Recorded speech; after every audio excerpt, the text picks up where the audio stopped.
LSU. I said, they ain't ready for the LSU. No, they ain't ready for the LSU, huh?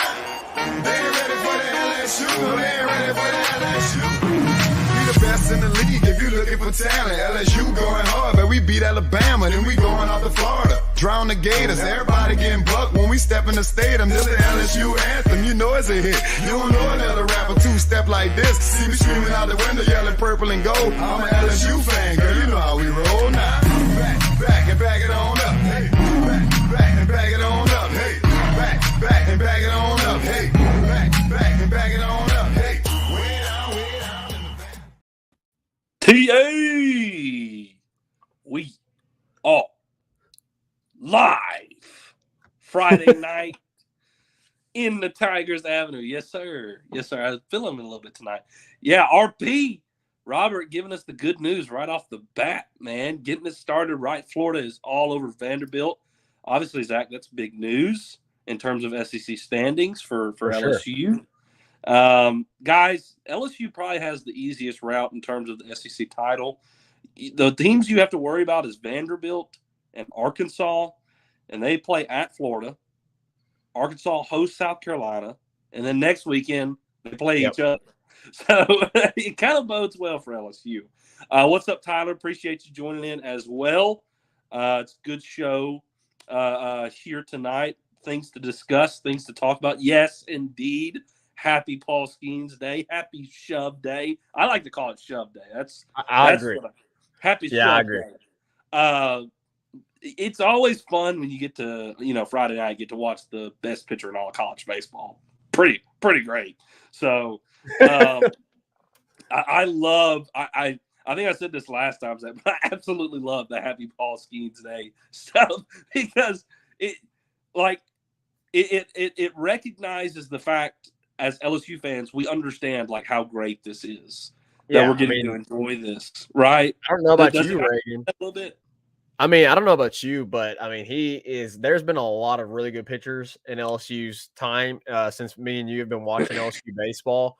Yeah. And I have to say he's the best. I mean, you had Aaron Nola and you had guys like Alex Lang. And I mean, of course, Ben McDonald. But we didn't watch Ben McDonald, but sure. they had Luis Coleman in 2009. We watched him. Like, there's been a lot of really. What'd you say? Kevin Gosman. Yes, Kevin Gosman. Like, there's been a lot of really good pitchers in LSU's last couple of decades. And, me and you have been privileged to be able to get to watch, those guys pitch. Yeah. But I gotta say, Reagan, I think Paul Skeens is the best that I've watched in my time of watching LSU baseball. From a draft prospect view, he definitely I think is. Guys, I seriously would not be surprised if Paul Skeens was pitching in the fall for a major league team. Like, I really would not be surprised by that, like, at all, which would be phenomenal and is something that Paul is very capable, I think, of doing. South Carolina top 2 pitchers out for the weekend against Arkansas. That's a bummer. Man, Robert, don't hit us with the bad news like that. Might go down as one of the best, period. I've watched a lot of LSU baseball in the last 30-plus years. No, for real. So I appreciate the fact that every Friday we take a second and say Happy Paul Skeens Day because it's something special. Like, yeah. We can't be disgruntled about some of the things that this team has been doing without first recognizing or be disgruntled about some of the struggles and whatnot without first recognizing some of the incredible things that this team has done and is doing. Like, you very well have the potential to have the first and second pick in the MLB draft from this team, and that's never happened before. Like, this team is making history. And you have a guy in Dylan Cruz who very well could break Ray Fryme's record. So, I mean, incredible stuff all around from this team. And, yes, it is Happy Paul Skeens Day, and I can't wait to watch him pitch. It's always fun to watch him pitch. Enough of that. We'll get to that here in a little bit. Zach, we're going to have a special guest on today. I'm pretty excited about this. Dr. Rhyne Putman is going to be joining us. A good old Mississippi boy.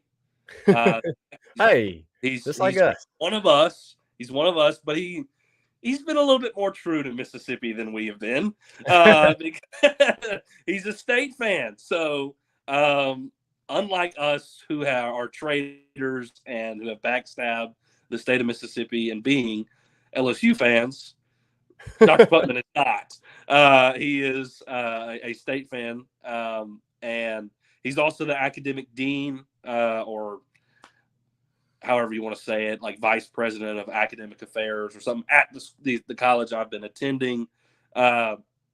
Really has become somewhat of a mentor of mine, as much as a friend. And I'm looking forward to getting to introduce him, Zach. So we'll have him on to preview the LSU and baseball and state series with us here in just a short bit. Looking forward for that. And then we'll wrap things up tonight with a little LSU Lagniappe, which, by the way, Dr. Putman knows about some Lagniappe. He spent time in New Orleans, down in New Orleans Baptist Seminary. Little something extra, huh? So he knows what's up down in Louisiana. He knows what's up.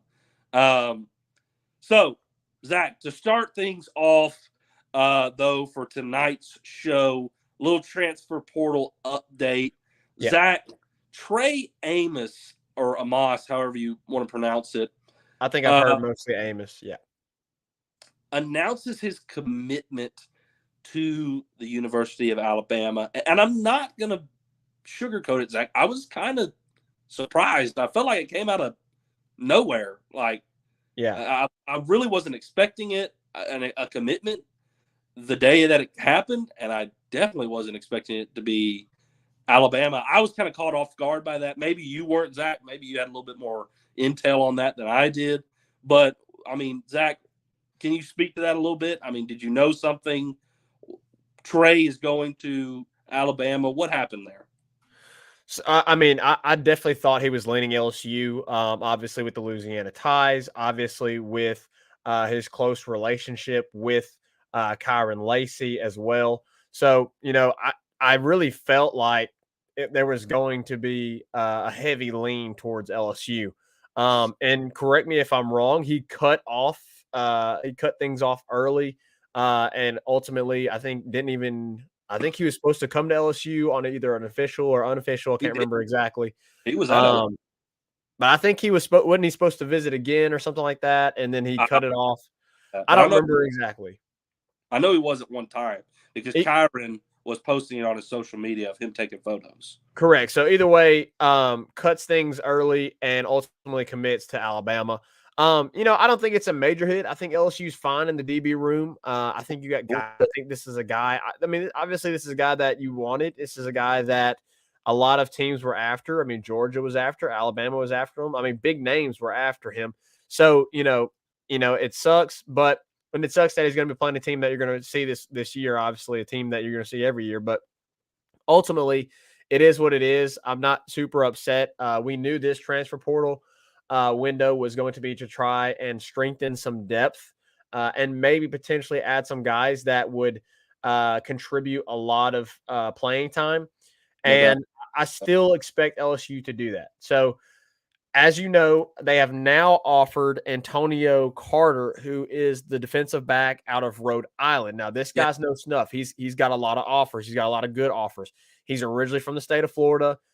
Florida is also in on him. So, maybe this is their backup plan because Trey Amos didn't work out. And you saw that they offered him, I think it was the day before or the day of Trey Amos announcing. So LSU obviously knew that this was going to happen. So they get right on the ball with things and they offer Antonio Carter. I still think LSU has a really, really good shot at Logan Diggs. I really like, just the things that I'm hearing around Logan Diggs. So we'll still see. Again, I'm not as confident on Keon Coleman. I really believe he's going to Ole Miss or Florida State. Either way, that sucks. But it is what it is. I mean, if you were going to, for me, both of those rooms, all three of those rooms are kind of full. I mean, they're not full. You always want to add guys. You always want to add depth piece. But like DB, we stacked up in the transfer portal earlier on in the offseason. Obviously, at running back, we have tons of bodies there. And then also at wide receiver, we have tons of bodies there. So, like, you're really trying to add a couple of, you're trying to add in some areas where you're really in a pretty good shape. You're in a good shape. I would like for them to go out and probably offer another offensive lineman or another defensive lineman, because I feel like that's where you really need somebody, but it doesn't seem like that's what they're doing. Seems like they're trying to add some more on the skill position players. Again, don't like their chances with Keon Coleman. We'll see what happens with Antonio Carter, but I do expect Logan Diggs to be a Tiger. So, Zach, I would have to agree with the last statement, Logan Diggs, and that's kind of what I wanted to go off of. I mean, is that alluding to anything potentially? And I genuinely am asking, like, the fact that we have so many guys in the running back room. You talk about Noah Cain, Josh Williams, Armani Goodwin. You bring in Trey Holly, John Emery, Jackson, and of course John Emery definitely can return from his academic sabbatical. Like, we just listed like 6 guys. So is there a potential that a guy will exit in the near future if that happens? I do expect a current LSU running back to exit, or either there is a current running back on the roster that will just not play football anymore. We're going to see what happens. But I mean, obviously it is a telltale sign if they are going after somebody of the likes of Logan Diggs. Logan Diggs is not a death piece. Logan Diggs is going to be a guy that would get a lot of playing time. He's a guy that has a lot of experience at Notre Dame. At least a role player, at least. I mean, he, outside of Josh Williams, he would have the most experience, the most playing time. John Emery, him and John Emery are probably close, but like, he's a guy that would put in a lot of minutes. He would put in a lot of playing time. He'd be on the field, getting a lot of snaps, and at least that's my assumption. So we're going to see how all of it eventually plays out. I don't want to say anything for sure, like, oh, this person is leaving, or this person is leaving. Nothing is for sure. They still have to do work to get Logan Diggs. So, I mean, we'll find out sooner or later. Yeah. So, I always thought about, which you mentioned offensive line, defensive line. I definitely would like to see them add one depth piece at least on the offensive line if they could. But tight end, I think is interesting, Zach. You have a ton of true freshmen. I mean, you literally have what? Three or four true freshmen. You have Mac Markway, you have Jackson McGowan, you have Pimpleton, Pimpton, sorry. Of course, you have Mason Taylor. I feel like we're missing one in there. Galloway is, but he's 2024. Correct. So, like, you have Mason Taylor, and I think he's your guy, without question. Like, do we need a guy with experience to come in every now and then when Mason Taylor goes out, or do they just want to give these freshmen the spot outside of Mason Taylor? Like, is that? I mean, what'd you do last year? That's true. Last year you went to the freshman and he was the guy, and you still got a couple of guys that I think are still in the pro. I mean, is Nick Storrs still there, or is he gone? I want to say he's gone. I have no clue. If you're in the chat, let us know is any of the older guys still there? Because I honestly have no clue. Like Storrs, Mashburn. I want to say Mashburn transferred. Did Mashburn transfer? Mashburn, I think, graduated too. Graduated. So, I mean, there's plenty. I think there's plenty of bodies there, and because you have Mason Taylor, last year you had to go to a freshman, right? Because you didn't have. I mean, you had bodies, but you didn't have the talent, right? And so you went to a freshman. Now you have, the experience and the freshman. So I think it's going to be Mason Taylor coupled by these 3 freshmen. Why not? Because you did it last year. It worked out phenomenally. So why not get some younger guys experience like you did Mason Taylor last year? Yeah. I see our Robert is saying that Storrs graduated. That's what I thought. Yeah, I figured they were both gone. I figured him and Mashburn were both gone from the program. Yeah, I mean, Nick Storrs has been around for quite some time, considering he started over at baseball. So, Yeah. Well, I find that I'm not upset about that by any means, because I think the freshmen that we're bringing in are very talented, especially Pimpton. Pimpton is a guy who you could do. Pimpton's a guy you can line up in the slot and use him. Got a little. So usually it's the other way around.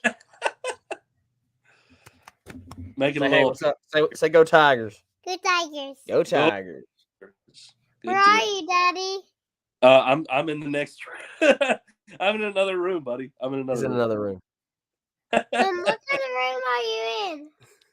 Playing hide and seek. We're playing hide and seek on Tigers Avenue. That's what we're doing. Hide and seek right now with Zeke. Why don't you go? He's hiding. Why don't you go find him? Where are you at? It's hide and seek. You gotta go find him. Oh. Find me. Well, I can find very good. Okay, go find him. Go find me. Little show crasher right there, always. Yep, the show crasher. That's okay. That there was a time when that Zeke was FaceTiming some of our family and snuck up behind me in the middle of the show and showed them on the FaceTime my show, like me doing the show, and I had no clue about it. So, oh boy.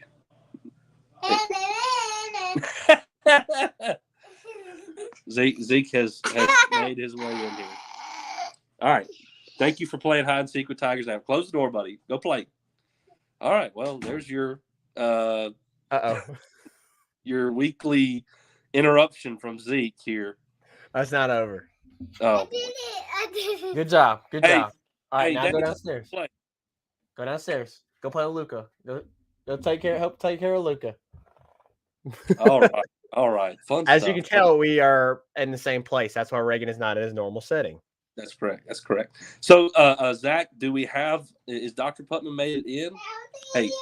Yes. Go. Hey. Okay, come give me a hug. Thank you, buddy. All right, go play, okay? Let's finish up. Look, man, ain't nothing wrong with it. You gotta love it, bro. You gotta love it. I do love it. It's awesome. It's awesome. Enjoy those moments. So Reagan, we do have Dr. Putman here. So very briefly, Reagan, I think with women's basketball, so we obviously know what's happened, but just very briefly, there is 2 scholarship spots available. I saw our guy G, as he likes to go by, Coach Gary Redis, the assistant basketball coach and recruiter at LSU. We had him on last show. He said there's 2 spots available. Okay. So, we'll see what they do with those 2 spots. There is, still, some players out there that I'm interested to see where they commit, but that's it on women's basketball. But Reagan, give us an update on men's basketball briefly before we transition here. Yeah, well, men's basketball, unless somebody else from last year's team transfers out, as of right now, you have a full team. You got 12 scholarship guys. You need to remember that LSU took a self-imposed scholarship away. So instead of 13, you got 12. Yeah. That was self-imposed from all the stuff with Will Wade. So as of right now, you have 12 scholarship guys. You got 5 returnees, 5 transfers, and 2 freshmen. So it will be interesting to see. Any walk-ons potentially. Yeah. I'm still seeing LSU's name pop up on teams that have contacted players in the portal, namely Grant Nelson, who is probably the hottest name in all of the transfer portal. It will be a massive move if McMahon is somehow getting Grant Nelson. I don't expect that to happen, but you still see names that LSU is popping up on. So it'll be interesting to see if anything else happens. As of right now, I think nothing else happens. Joe Girard, Zach, obviously, we kind of expected him to go to Clemson. It was down between LSU and Clemson. He goes to Clemson. It was kind of expected when you landed Jordan Wright, Jalen Cook, and Carlos Stewart. So he chooses Clemson. And that's really it right now. Your roster is full in terms of scholarships. We'll keep an eye out to see if there's any potential more guys from the past team to hit the portal if LSU really wants to land a certain guy. But as of right now, this is where you stand.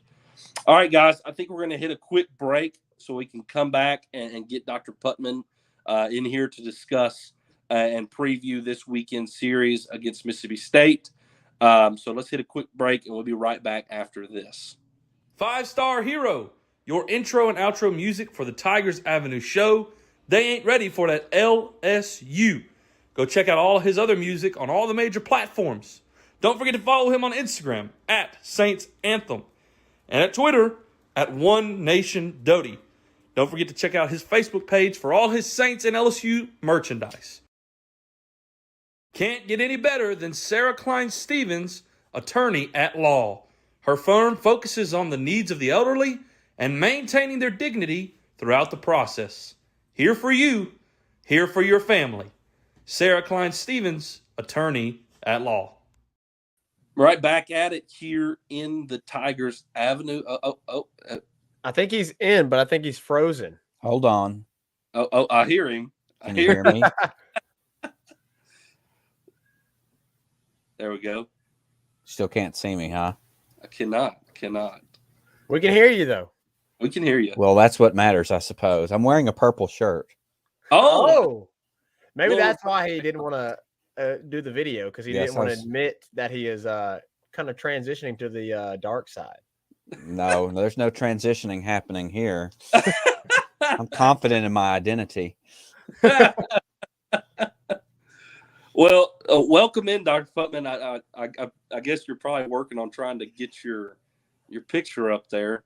I'm about giving up on it. So Okay. Are you on your phone? I'm on a laptop, Oh, okay. but I can definitely see you guys. That You Good. might have to select in your settings, select what camera output you've got going on. let's see, that would be on the settings right here. Yes, it should be right there at your bottom thing there. Yeah, Y'all- I've got it selected, the right camera. We gave Dr. Putman no training on how to do this, so you do not blame us. Well, he was earlier. I saw him in the camera, so I'm not sure why we can't see him now, because we saw him earlier, but we can hear him. That's what matters. We can hear it. We can hear him. All right. Well, welcome Dr. Putman into the show. I'm veiled in darkness. Veiled in darkness. Can we still hear him, Zach? Even though he's dropped. Oh, did we lose him? I'm not sure. I think we did lose him. Uh-oh. Let's get to some comments while I wait for him to get back. Yeah, Michael Roby is in here. He said, "Good show. Appreciate you, Michael. What do y'all want to see first? Tear down the PMAC or rebuild the box? Tear down the PMAC for sure." Michael Roby, is this Michael's first time in the show? I don't know. I don't know, Michael. Is this your first time joining? We appreciate you joining us. I want to say Michael has been in here before, so I'm not sure. Tear down the PMAC or rebuild the box. The first thing that needs to happen is the daggone bullpens need to be moved. That's fair, but that's in the process. That can happen like immediately, I feel like. But yes, I know for sure that is the goal for Jay Johnson. I think both will eventually happen without question. So know, Robert, Kim Mulkey's been knocking on that already. Oh, for sure. I mean, and she has every right to do so now. I think we might see some plans potentially down the line being unveiled. Robert also said in regards to Trey Amos going to Alabama, he said they dropped the bag. Okay. Probably. NIL is the thing now. How it goes, man. It's how it goes. I don't blame him. I mean, if you got a bag, he gets a bag. I'm with you. I mean, It is what it is. It is. All good. So, hey, Reagan, let's go ahead. Let's transition here while we wait to try to get Dr. Putman back in. Hopefully he can join back in here shortly once he gets all of his tech worked out. Reagan, this weekend, LSU facing State. I got to be honest, Reagan, I understand, like, it's State. Like, it's, they're the worst team in the SEC. One of the worst teams in the SEC. They, can't can't pitch. I understand all that, but I gotta be honest. I'm a little nervous. I don't know why. I'm a little Nervous. nervous. I'm confident about tonight. But as you know, it's those next two games that get me a little bit on edge. Sure. And I mean, I would understand that, but here's the deal, Zach. The State can actually hit pretty well. At plate is actually a pretty decent offensive team. Look at here. We got him in here. The purple looks good. Can we hear it? Wrong purple. There we go. Wrong purple. Look, he's in his library. Look at that. That is his office. I mean, just A dungeon. a slew of books. All right, y'all. Well, let me introduce him real quick. This is Dr. Rhyne Putman. Not Ryan. Ryan. That's about as Mississippi as it gets, man. So German Mississippian is what it is. German Mississippian. Okay. So, Zach, Dr. Putman is really our type of guy. I mean, we can discuss theology and biblical things with Dr. Putman, but we can also talk sports with Dr. Putman, which is typically that's right up our alley. I mean, that is typically my conversations with Dr. Putman. We typically discuss something from classes, and then we talk LSU and State. So, Dr. Putman, we were just talking, kind of just getting into previewing the series. So, correct me if I'm wrong. State is a pretty decent offensive team. The pitching is really where State has struggled this year. They have announced their two starters for Friday. And Saturday, as has LSU, Paul Skeens, Ty Floyd, and for State, it's, I believe, Evan Ciari and Zach, a Cade Smith, who graduated from our alumni, DeSoto Central High School. DeSoto Central, if you don't know, is quite a huge baseball powerhouse in the state of Mississippi and has put many players, in Southaven, Mississippi, and has put a lot of players at Ole Miss and Mississippi State, Cade Smith being one of them. So, Dr. Putman, how do you feel about this series as a State fan? And, I mean, as a whole, the season clearly isn't what Mississippi State expects from their baseball program. What's gone wrong the past two seasons since the championship? I can't begin to completely understand what has gone wrong since 2021 when we won the national championship. I mean, I think this year we're sitting at a 24-23 record, 6-18 in conference, 4-9 away, 5-2 in neutral sites, 6-game losing streak coming into this series. Not even in the field of 64, not even in the SEC tournament. To say what a Sports Illustrated writer wrote today, not the standard of Mississippi State baseball, is an understatement. I'm ready to put this dog down. That's just how I feel about this season. It's just, what can we do to get through it? So I just missed all of that. So, well, I'll follow up the question, Reagan, since you missed it. So, Dr. Putman, there's been some discussion of whether there'll be a change at the end of the year with Chris Lemonis. Do you foresee that happening, or do you think they kind of let it ride out a little bit and see if he can get things going better next season? I would expect him to get one more year. I think the blame has been so much on pitching this year, which, again, it's fair to look at the scores of these games that we've lost by pitching. We fired Scott Foxhall 2 or 3 weeks ago, and we do have a pretty young pitching class across the board, a pretty inexperienced group of pitchers.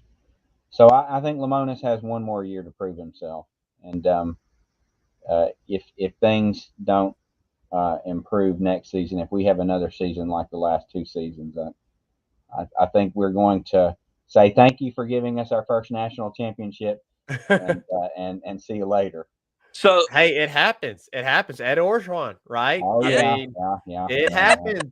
And I harass Reagan all the time for firing yes, Coach O as quickly as you did, but there you go. When you're held to a certain standard and expectations, things change. Right. especially when that national championship happens, then everything changes. Yeah. Sure. So Zach, that has kind of been his harassment of me for a while now. That I make the argument, and Zach, I know you would too, that Joe Burrow, Jamar Chase, Justin Jefferson, Clyde Edwards, Magic in the bottle. That's your national championship. Magic. Not much to do with Ed Orgeron. Maybe so.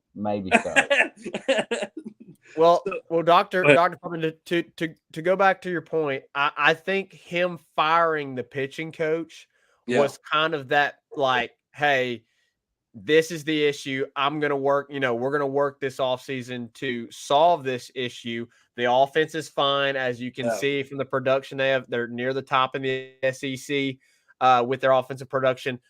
Pitching is absolutely completely the opposite, near the bottom of the SEC in production. So it seems like him making that move was, kind of his statement to the athletic department, to the AD, like, hey, let me get this turned around. Give me a chance in an offseason to go get me a pitching coach that will help me, bring it alongside of the hitting and get it turned around. So I do agree with you, Dr. Putman. I don't think he's gone after this year.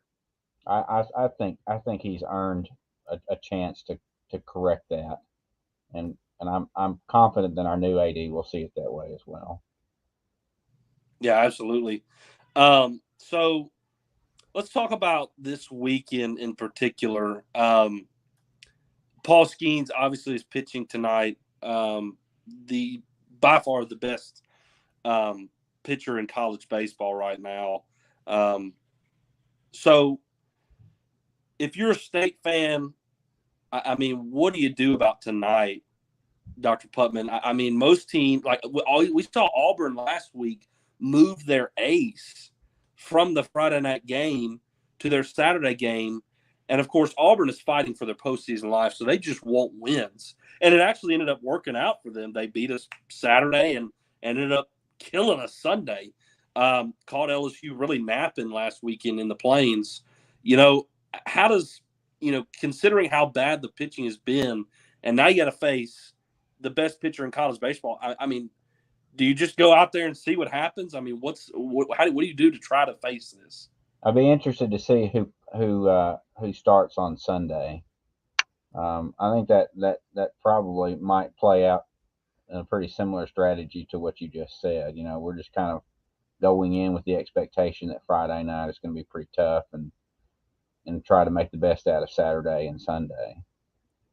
And I mean, you're looking at some pitchers with some pretty high ERAs Friday and Saturday. That might be exactly what they're thinking. Yeah. So is the ambidextrous guy? He's been y'all's typical Sunday guy, correct? Yeah. So I guess he is not. I mean, I know they marked it TBA. So is he just I'm not out right now? Or why Sunday's TBA? I think they're just kind of waiting to see what happens tonight. Probably. Yeah. I think we'll know tomorrow who's starting on Sunday. That's a fair point. Well, which, by the way, that guy who's ambidextrous, if I remember correctly, and y'all can correct me if I'm wrong, but the dude's from Louisiana, and so State really, stole one from LSU with him, because you guys are from Mississippi, so I mean, this sort of thing happens. That's true. It's true. But and I mean, we could also talk about Dak Prescott too, but. Yes, we could. But from what I've seen, the dude's pretty phenomenal. So I'm kind of surprised he's not like your Friday night guy, because I don't know if his name's Evan. I can't remember if it's Evan or Ian Sierra or whatever it is, but he's a true freshman with a 6.2 ERA, and he's your Friday night guy. and why not go to the other true did freshman? horribly against against Arkansas last weekend. Yeah. So again, I think the expectations are for tonight are let's go have fun at Duty Noble and leave it there, and then see if we can win some Saturday and Sunday. Yeah. Yeah. Not to get swept again. Those are our high expectations at this moment. Don't get Just swept. don't get swept. That's just the goal right now. That's the goal. Yeah. Which, I mean, hey, in Mississippi State world, if the football season goes completely south, if we can just win the Egg Bowl, I mean, that's all we can hope for. We're sort of there in baseball right now. At least we beat Ole Miss. That's true. That's true.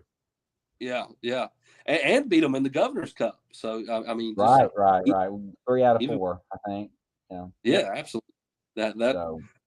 And I always pull for State because Ole Miss. Oh, I think I could lose an Ole Miss rather than losing to State. Way rather lose to State. Yeah, anyways, I agree. I think everybody feels that way. So you guys are traitors to Mississippi, but I was born in Oxford. Oh, wow. That's an embarrassing fact to admit, but I've just decided to sort of own up to it. But yeah, that is brutal. I come from a family of mixed religions. My mom was diehard Ole Miss, and my dad was a diehard State fan. And okay, it is mixed religion. Wow. I mean, it was a weird house to grow up in. I'll just put it that way. Yeah, no doubt. I could imagine. And the Egg Bowl was probably pretty interesting every year. Oh, I have so many memories of my parents just watching the game in different rooms, and I feel like no one could ever be happy because we'd eat our turkey, everything would be fine and good, and then when it came to the game time, I mean, Dad couldn't smile if State won because it would be perceived as gloating, and vice versa, and so it's just really tense. I mean, really tense. Mom always left really early on Black Friday anyway, so I don't think they talked to each other for 14 or 15 hours after the game.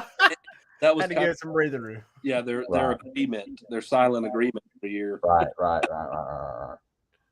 Well, look, you may not get swept. LSU has been really struggling in terms of the third game, finding a guy to be consistent. We have left it TBA, which is the first time in a few weeks we've left it to be determined. With Christian Little being the guy there for a little while, but Christian really has struggled the last 2 weeks, and this past week at Auburn really just, didn't even record an out. Did not record a single out. So it'll be interesting, I think, like you said, to say, let's see what happens Sunday. Maybe State can steal one from LSU and leave with their head held high. Right. It's, Well, again, moral victory is all we can hope for at this point, so. Hey, and look, depending on what happens this weekend and next weekend, State's still, trying to get into the SEC tournament. So, if you're able to steal one this weekend and then you go and you maybe get a series win next weekend, or who even knows, maybe sweep. I know that seems far-fetched for State fans, but either way, you're still playing for some postseason right now. Right. Highly improbable, but right. Yes. It's kind of crazy. It really does feel like what happened to LSU with 2019, the highest of high, and then just, two really brutal years. So I have hope for Chris Lemonis. I like Chris Lemonis. I do too. I think he can right the ship. So I think he does deserve that extra year. I think he belongs there. I think State loves him. But I think State baseball Twitter is not always the nicest place for Chris Lemonis. LSU Twitter is the same way. But But yeah, I think most people at the university feel that way. They feel good about him, and most of the fans I speak to in real life, they recognize that this is a pretty young team. Yeah. And I don't think it's made really a whole lot of different in the atmosphere at Duty Noble. People are still excited. The massive record crowd still showing up to watch this team play. I think people still believe in Mississippi State going forward in the future. Duty, we were just talking about that. Somebody asked us about field stuff with LSU in the box, and are they going to do the PMAC first or the box first? Because really, it seems like in the SEC it's an arms race, and State in terms of baseball is incredible right now. Right. In terms of facilities, it doesn't get better. I think No. Mississippi State, it is phenomenal. And man, to think you're having one of your worst seasons in a very long time, and you set an NCAA record for a regular season game. Yeah, for a regular season game, I think it says something for the fans and what they think about this program. And so I don't think all hope is lost for Mississippi State by any means in terms of their baseball program. And they can take this one on the chin this year and hope to move forward. And this great thing called the transfer portal can supply some pitchers for the next season. And I know that Chris Lamones can get the backing for some NIL deals to get those guys there. So State may have a rough year, but State ain't going nowhere, I think, in baseball. Let's while we got you here, Dr. Putman, briefly, we'll talk about some football because we like talking football. What do you think with the passing of Mike Leach? How do you think Zach Arnett is going to do? Do you like that they hired Zach Arnett? Do you think it was the right move? And how do you think he's going to do this upcoming season? I absolutely think it was the right move at the time. And I feel like it was the glue that kept a good bit of this team together. Now we had several go to the transfer portal this year as well, but not nearly as high as A&M or Arkansas or some of the other teams that lost so many to the transfer portal. So I think it was a testimony to Coach Arnett's leadership that kept a lot of that team together.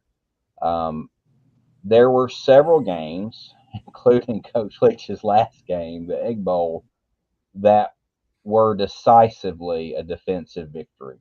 I mean, and it felt that way in the Egg Bowl. It felt that way in the Auburn game. So there were a couple of games where we thought, if Zach Arnett were not here, we would not have won these games. And so we sort of sat on eggshells all year, kind of expecting Arnett to get his first head coaching offer somewhere else or to be taken up by a bigger program. And so of course I would not have wanted what happened to have happened, to lose Coach Leach, to lose a legend like Coach Leach was a great loss for all college football. Absolutely. But I am excited about what this team will look like, and all reports say that the spring game was pretty encouraging. And of course it's kind of hard to tell, a whole lot from a spring game, but I've heard good things from the spring game.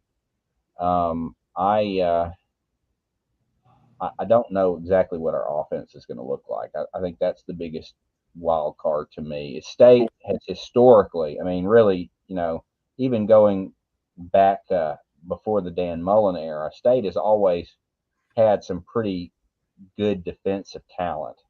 Yeah, and we've continued to grow and grow and grow our defensive talent, and to see so many NFL first round picks over the last couple of years from Mississippi State's defensive line has been really encouraging. I expect that to continue.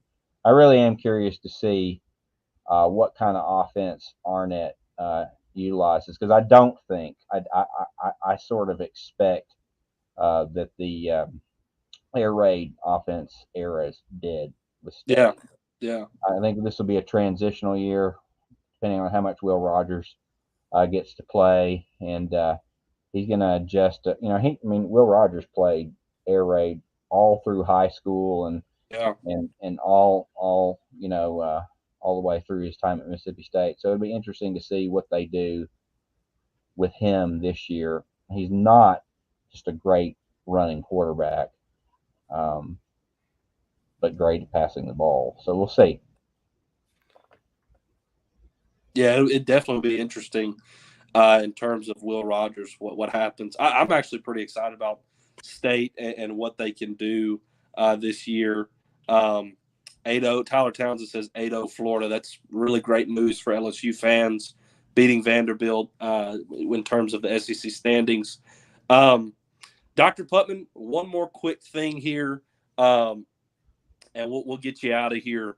We'll have to move on to the next segment. We appreciate you taking some time and being here and taking time out of your night, your Friday evening to hop on here and preview the series with us.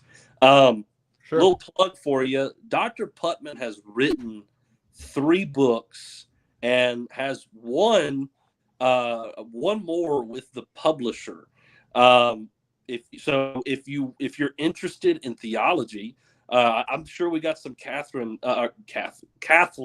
brethren in here as LSU fans. I know we do, in fact. If you're interested in some theology, Dr. Putman's written 3 books. I know one of them is in defense of doctrine, right? Am I saying that right? In defense of Christian method. The one I read this past semester, the method of Christian theology, and your last. I worked Mississippi State football into that one, so there's that. Oh, he did in fact do that. And also your last book or your other book. I don't know if I'm doing these chronologically at all, but if I remember correctly, it was theology and how it divides God's people or something. Yeah. When doctrine divides the people of God. And then next year, my book on the virgin birth and the Virgin Mary. So that'll be fun. Which, by the way, Zach, Dr. Putman, obviously being at Williams Baptist, is a Baptist.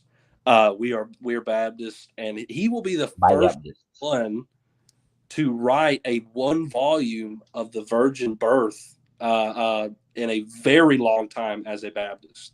Anybody? Maybe not anybody. I mean, they don't write them very often, so we're excited about that one. I am very excited about that one. So for our Catholic viewers, go check out Dr. Putman's book when it comes out on the virgin birth. Even if you're not Catholic. Even if you're not, can read it too, or be whatever, or Methodist, or any serious atheist. So there's that. There you go. So appreciate you joining in. Thank you, guys. Absolutely. One more thing, though, Zach. He is a New Orleans Saints fan. So for all he can redeem himself when it comes to Sunday, just not Saturday. Just not Saturday. Hey, I do have a T-shirt that says "Bulldog on Saturday, Saint on Sunday." That's cool. I'll wear that for you sometime. All right. Absolutely. Awesome. Absolutely. All right, guys. Appreciate you joining us, Dr. Putman. Have a good one. All right. Really appreciate Dr. Putman joining in and discussing some things with us. Obviously, a lot of fun to talk with. There's a lot to talk with Dr. Putman. In terms of, anything, Zach. You can talk about anything with him, and he can talk a lot about sports. And I enjoy that, my conversations with him. So appreciate him joining in and giving us his insight to this really struggling state baseball team. All right, Zach, I think we need to hit a quick break, and then we'll come back and we'll hit our last segment to wrap the show up before we send you away for the baseball game. Tigers Avenue is proud to announce that we now have TA merchandise. You can find all of our merchandise by heading over to tigersavenue.com and clicking on the merchandise tab. We have everything from t-shirts, hoodies, shorts, joggers, hats, and beanies. We've even got shoes, Converse, and slides. Head over to our accessories tab where you can find blankets, bumper stickers and license plates, magnets and stickers, mugs, bottles, and tumblers, phone cases, You can find tech and office and outdoor products like a mouse pad, a puzzle, a notebook, and more, all at tigersavenue.com. Head on over to tigersavenue.com today, click the merchandise tab, and get yours now.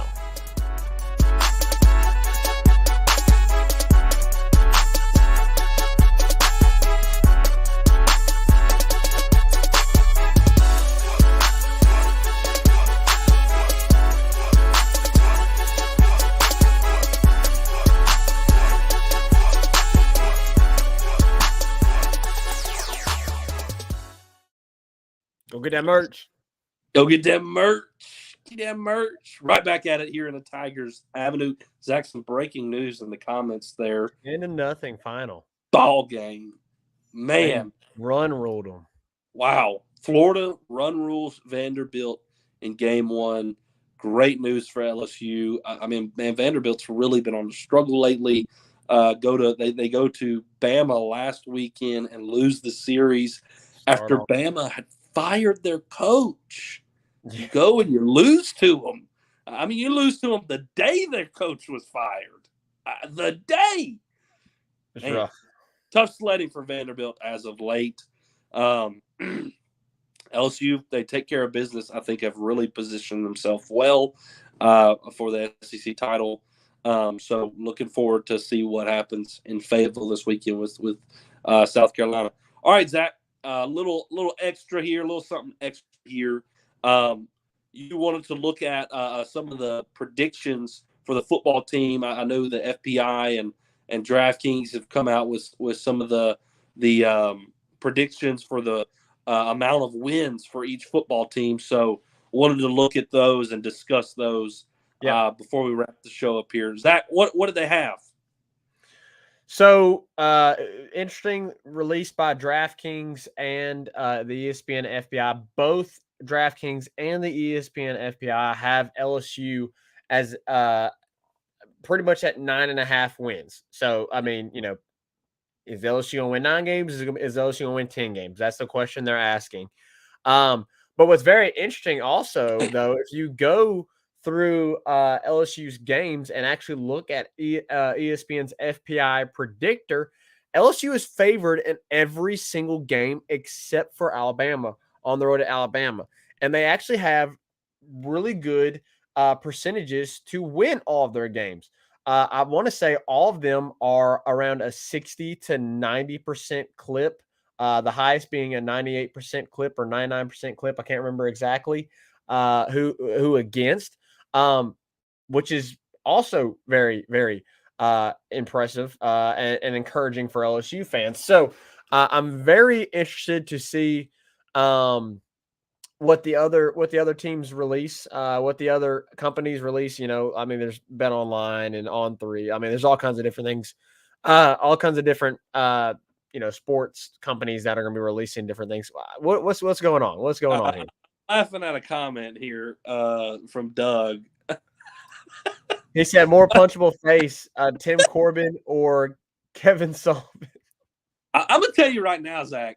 I ain't punching Kevin Sullivan. No shot. No shot. No. I'm with you on that. So, anyways, Reagan, I don't know if I don't know if you're still here. I think we might have lost you, but I am very much looking forward to the football season. Other things to mention with LSU, I don't know if you saw, Reagan, but LSU women's basketball is very well represented with Team USA.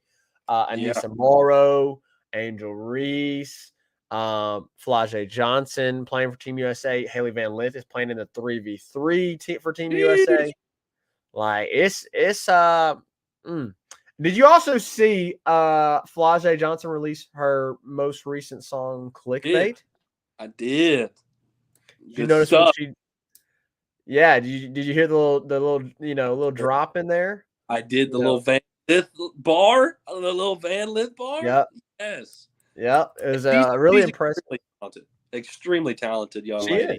To be able to juggle, both of those things. I mean, being a student, being an athlete, yeah, and rapping, she juggles NIL now. She has to juggle all the things she has to keep up with it. Like, it's insane, man. But just some really cool things to mention here recently with LSU sports. Just really neat. Yeah, absolutely. I think Flávia Johnson doesn't have much to worry about. If things don't play out with basketball. Yeah, she's pretty talented in some other things. I mean, we saw it recently. With all her America's Got Talent stuff. They did the America's Got Talent All Star, and of course, Flávia Johnson is there for America's Got Talent All Star show. So incredibly talented young lady. Pretty excited for her. On a down note, Zach, LaDazia Williams and Alexis Morris have both been cut from their respective WNBA teams. Man, and it kind of got some social media traction that they had posted. The Connecticut Sun posted pictures of Alexis, before the game, saying, "Man, she's ready," and then they cut her like 2 hours later. So I think part of that is probably because, I mean, the higher ups are not communicating with the social media team. That's what I so, that's not the Suns trying to be correct, petty or anything like that. I mean, that's just there's not going to be communication with higher ups that are making that decision and the people that are posting for the team on social media. So, well, after it does suck. It does suck to see them both, get drafted and then immediately get cut. Unfortunately, that's just the state of the WNBA. That's correct. It just doesn't have enough attraction to it yet to sustain that. When literally second round draft picks are getting cut a few days, into them being there. Just kind of, I mean, that's just how it is. I wanted to see it excel more and do better, so that players at LSU, which we know there's going to be a lot of players at LSU, in the next few years that are probably going to be finding themselves on a WNBA team. Yeah, we don't want to see this happen all the time. But unfortunately, it's just the sad reality of what the WNBA is right now. But you're absolutely correct. That's what I wanted to say is, guys, like, social media contact people for the Connecticut Sun was not discussing with like the GM of the Connecticut Suns, like, what their next move is. Maybe after some scuttlebutt and some, pushback on that, maybe they do start communicating. But it is what it is. And that's just the reality of what happened. So, Reagan, I want to ask, because, we obviously we talked a lot with Dr. Putman about state, but LSU, they struggled last weekend to hit the ball. And obviously, they did fine with that on Tuesday against Northwestern State, which is what you expect. Tonight, I really want to see LSU come out and be themselves again, hitting the baseball. Because I think, in order to win this weekend, in order to sweep this weekend, if you want to, I fully believe that the offense has got to get going again. Because, as we mentioned, State's got a great offense. So they're going to put up runs. And they're going to put up runs in game 2, and they're going to put up runs in game 3. You got to outscore them, right? I mean, do I hope that Ty Floyd comes in and dominates, and then you just have to, worry about the guy coming in after him to close it out? For sure. Do I hope Sunday that whoever they start, Thatcher Hurd, is able to get a really good few innings, and then somebody else comes in behind them and or a slew of guys comes in behind them and they're able to close it out? For sure. That's what I want to happen. But what have we seen happen? The more realistic and obvious thing that probably will happen is LSU is going to have to outscore them, because that's what this bullpen has shown from the past few weeks. So, I hope I'm wrong. I hope that the pitching is phenomenal this weekend, and it gives us a lot of encouragement heading into the final weekend and looking towards postseason play. But I really want to see. I mean, as we have mentioned and as we have talked about after the Auburn, I know what to expect from this bullpen. I know what to expect from the pitching staff outside of Paul Skeens. So I want to see the offense get back to where they were before Auburn. Yeah. I'm excited to see how they bounce back. I really want to see the pitching do well this weekend after what happened last weekend was just really brutal. So I'm pretty excited to see day 2, day 3 in this series, how it goes. And I agree. I was thinking it was going to be Gavin Guidry, but after he did again Tuesday night, what he did, man, I just feel like it's going to be Thatcher. So I have to agree with you there. It's his role. That's where he belongs. That's where he was supposed to be. He was UCLA's dude last year as their start before the injury. He was their guy. 1.06 ERA. I mean, punching strikeouts, very low walk. So like, he is that guy. And if he's feeling himself again, like if he's feeling 100%, man, I don't see why not. So pretty excited about seeing if that's the route they go come Sunday. I really want to see a sweep for the SEC standings. That would help us, and I think it would go a long way. If we get a sweep, you cannot guarantee that. It's just so hard in the SEC. But you're home, and you're playing one of the lower tier teams of the SEC this year, if not the lowest. So take care of business. Take advantage. Take advantage of this opportunity because you're set up well to finish with an SEC title. All right, Zach, do we have any more comments, any more thing else that we need to address? The Golden Boot joining with us late. Appreciate you joining. I'm assuming this is Pooh Bear. He said Sunday's pitching was horrid. Feels like we just ran into a red-hot team. Yeah, I mean, Auburn's good. They're good right now. I mean, they're beating up on Ole Miss. Obviously beat South Carolina in the weekend, beat LSU. I mean, Auburn is, they are making a really strong statement right here at the end of the regular season. Looking towards postseason, I definitely think they're going to be in the postseason. I definitely think I think they already punched their ticket in for the postseason for sure. I wholeheartedly believe that. They've got Ole Miss this weekend, and they'll have, I don't know who they have next weekend, but they're looking really good right now. But it's going to be interesting tonight, Reagan. Obviously, Paul Skeens. Let's see if they have released a lineup yet. Okay, we have a lineup. Are you ready, Reagan? Let's hear it. Looks like the typical Friday night lineup. So batting first, second baseman Gavin Dugas. In left field, Trey Morgan. Center field, Cruz. Cleanup, third base, White. Beloso's back in the 5 hole. Jones in the 6 hole. Joe Bear's in the 7 hole. Thompson in the 8 hole. Milazzo in the 9 hole. I mean, I think that's what you're going to see moving forward. Like, I really think they're just going to continue to rotate Travinski and Milazzo out. No doubt. No. I want to see Kling more. I really want to see Kling more. But Joe Bear had a good night Tuesday night. Now, was that probably because he was facing Northwestern State? Probably. Let's see how he does this weekend. Both right-handed pitchers. So you'll probably see him both nights. Yeah. So maybe we see Kling on Sunday, maybe. Or maybe they sub in Kling once they bring in a lefty. That's gonna be interesting to see. And I'm totally cool with them rotating Milazzo and Travinski because I honestly don't have a preference right now of one or the other. Obviously, both of them doing great. They're like kind of even. Like one's got the defense and the other one's got the pop, but they're both batting. They're both batting good, And Travinski's not necessarily hurting you on the defensive side of things, I mean, I know we kind of dealt with that a little bit last season with McManus. He's allowed balls, but nothing too crazy. Nothing crazy. So, that's going to be interesting moving forward, especially in the postseason. But I expect to see Travinski tomorrow night as we got Milazzo tonight. I expect to see Kling come in. I mean, Kling and Travinski, they're going to see playing time this weekend, as well, probably Peterson.